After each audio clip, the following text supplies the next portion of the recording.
Students, आज की video में मैं आपको एक्सप्लेन करूंगा एक्सरसाइज 7.2 का क्वेश्चन नंबर 8। हम लोग क्लास 9 मैथ का चैप्टर 7 कर रहे थे, दैट इज ट्रायंगल। इसके पिछले वीडियो में मैंने आप लोगों को एक्सरसाइज 7.2 का क्वेश्चन नंबर 1 से लेके 7 तक जितना भी क्वेश्चन था वो सारा एक्सप्लेन कर दिया, ठीक है।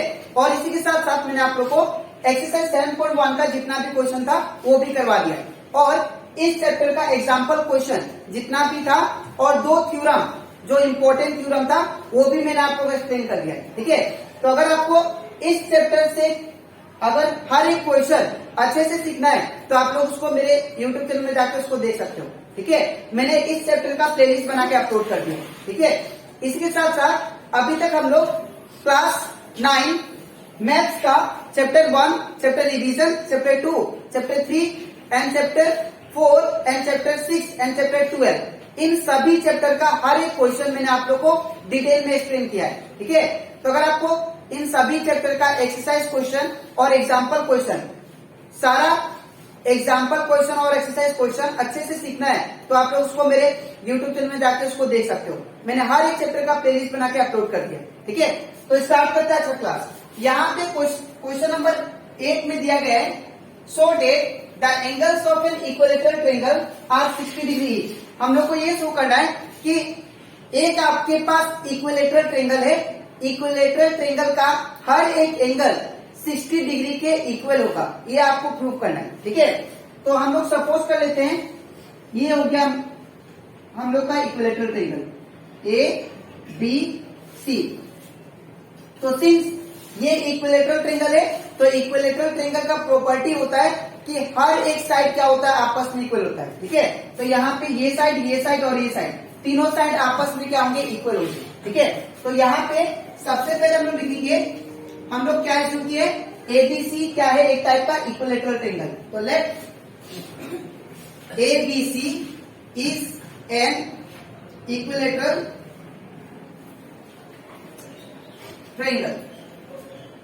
तो अगर एबीसी इक्विलेटरल ट्रायंगल होता है तो ये साइड और ये साइड और ये साइड, तीनों साइड आपस में क्या होंगे, इक्वल होंगे, ठीक है।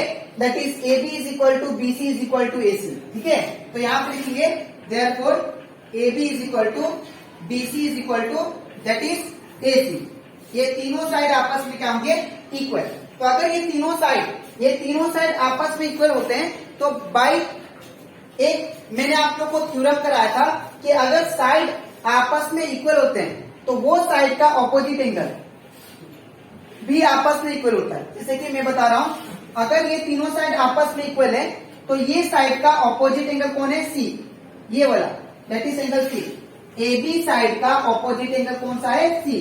तो यहाँ पे क्या लिखेंगे, angle C is equal to, और BC साइड का ऑपोजिट एंगल कौन सा है, A, ये वाला एंगल A। और AC साइड, ये वाला AC साइड का ऑपोजिट एंगल कौन सा है, B। ये भी तीनों आपस में क्या होंगे, equal, by which property, that is angle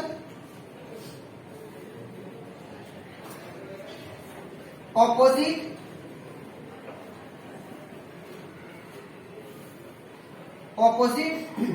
two equal side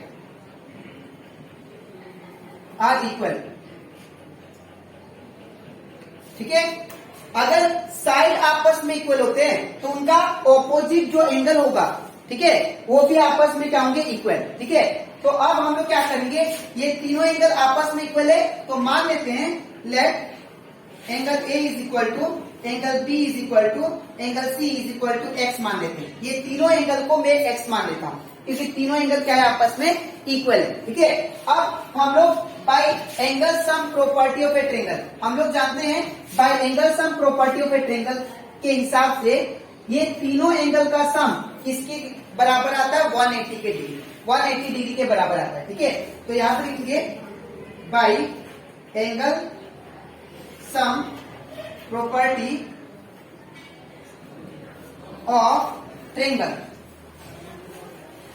by angle sum property of a triangle क्या लिख सकते हैं, angle A plus angle B plus angle C।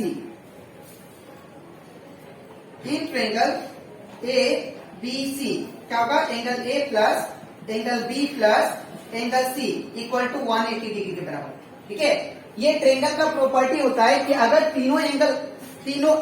Triangle का अगर तीनों एंगल का सम करते हैं वो हमेशा 180 के बराबर आता है, ठीक है। और यहाँ पे तो दैट मीन्स ट्रेंगल एबीसी में क्या होगा, ट्रेंगल एबीसी में angle A plus angle B plus angle C, ये तीनों किसके बराबर हो गए, 180 का, ठीक है। अब यहाँ पे वैल्यू पुट करते हैं, एंगल ए किसके बराबर है, देखिए एक्स का, प्लस एंगल बी भी किसके बराबर, एक्स का, प्लस एंगल सी किसके बराबर, दैट इज एक्स का, तो एंगल सी की जगह पे एक्स इक्वल टू 180। अब यहाँ पे x प्लस एक्स ये हो जाएगा 3x इक्वल टू 180 डिग्री, ठीक है। अब आपको x को सिंगल छोड़ना है, तो जब हम लोग x को सिंगल छोड़ेंगे तो ये 3 क्या होगा, मल्टीप्लाई में इससे डाल से क्या होगा, डिवाइड, तो x इक्वल टू क्या होगा 180 डिग्री बाई 3।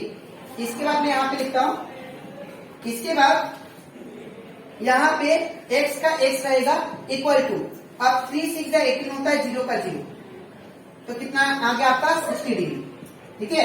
तो इसका मतलब x का अगर वैल्यू 60 डिग्री आ गया तो that means angle A angle B angle C इसके बराबर आएगा 60 का, तो therefore angle A equal to 60 degree, angle B equal to 60 degree और angle C equal to 60 degree. ये कैसे लिखा, because angle A angle B angle C किसके बराबर है, एक्स का, तो एक्स का वैल्यू कितना है 60 डिग्री, तो एंगल ए भी 60, एंगल बी भी 60 और एंगल सी भी 60, ठीक है, तीनों 60 डिग्री आ गए। और यही हमें क्या करना था, प्रूव करना था, हर एक एंगल कितना आना चाहिए था, 60 डिग्री, ठीक है। तो यहाँ पे ये आप लोग इंपॉर्टेंट लिख लीजिएगा, बिकॉज ये एग्जाम में आप लोग का दैट इज बोर्ड एग्जाम में हमेशा पूछता है, ठीक है।